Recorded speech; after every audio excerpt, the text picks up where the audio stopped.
Bonjour et bienvenue pour cette nouvelle interview du rédacteur en chef du Membership Club. Comme vous le savez déjà, le Membership Club est un club très sélect de patrons et de dirigeants du tourisme qui bénéficient d'avantages exclusifs.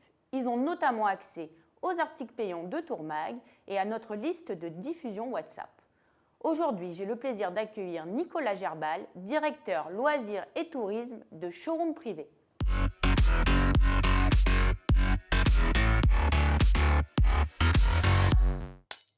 Nicolas, bonjour. Bonjour Céline. Donc, bienvenue sur notre plateau.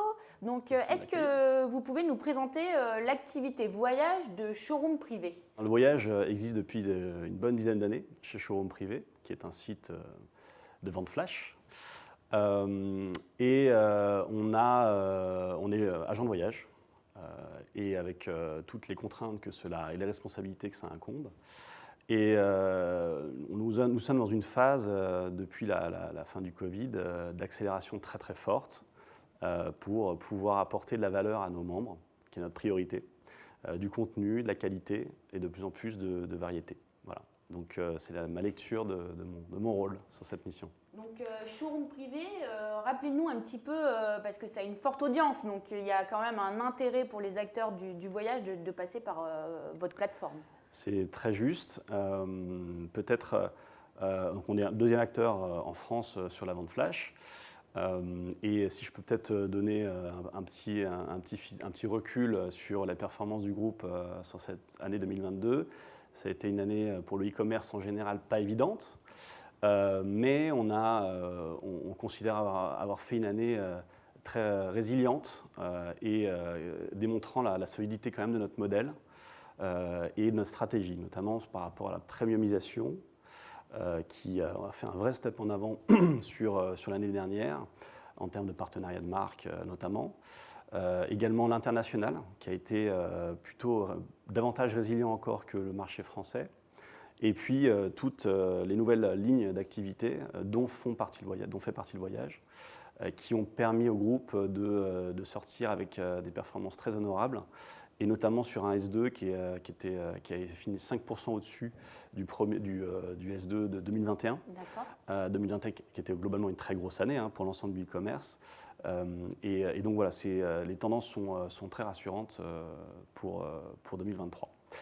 Et vous me disiez donc quel était le poids, ce que représente en audience Showroom Privé. Et le voyage donc, fait partie des lignes les plus en croissance au sein du groupe, avec beaucoup de choses à mettre en place, ce sur quoi je m'attelle évidemment.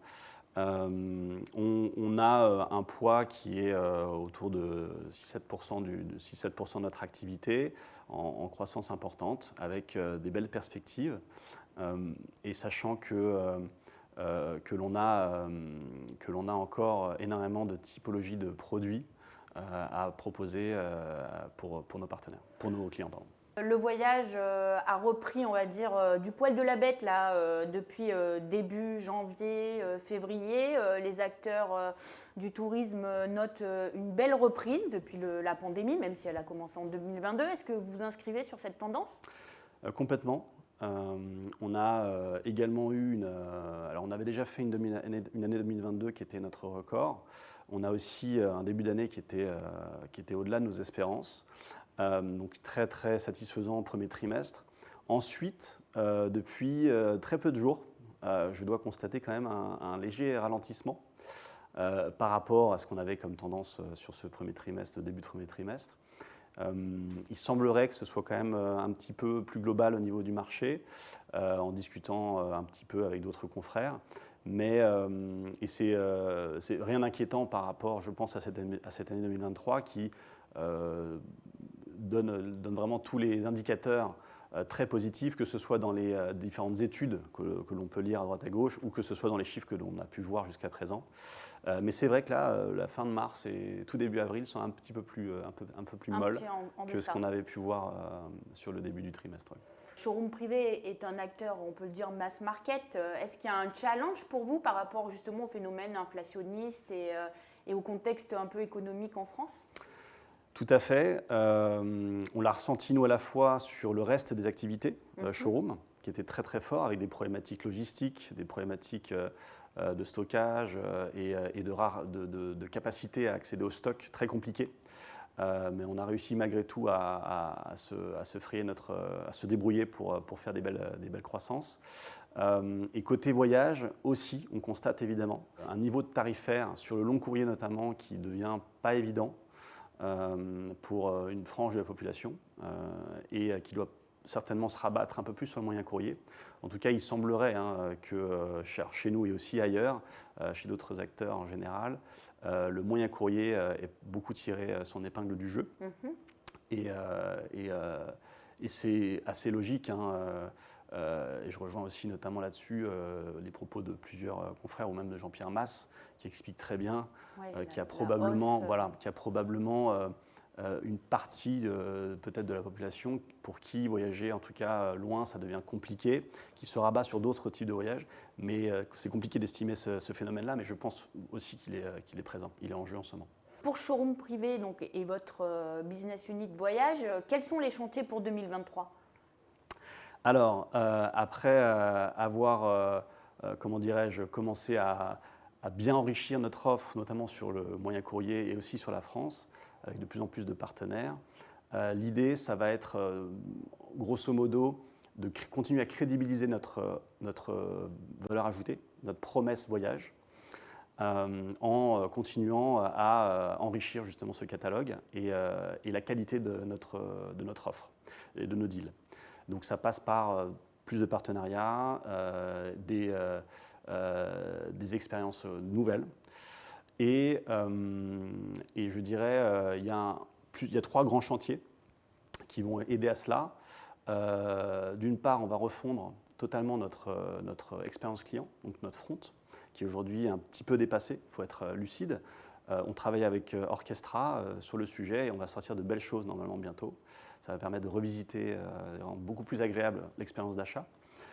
Nous allons aussi travailler sur l'international, même si c'est un sujet qui est complexe, parce qu'on a des sites étrangers, des sites showroom sur d'autres pays étrangers et on n'a pas de voyage proposé là-bas. Donc l'idée, c'est d'essayer de craquer ça. Quels sont les pays ? Italie, Espagne, Portugal et Belgique. Grosso modo, ce sont les principaux sur lesquels on envisagerait potentiellement de faire des choses.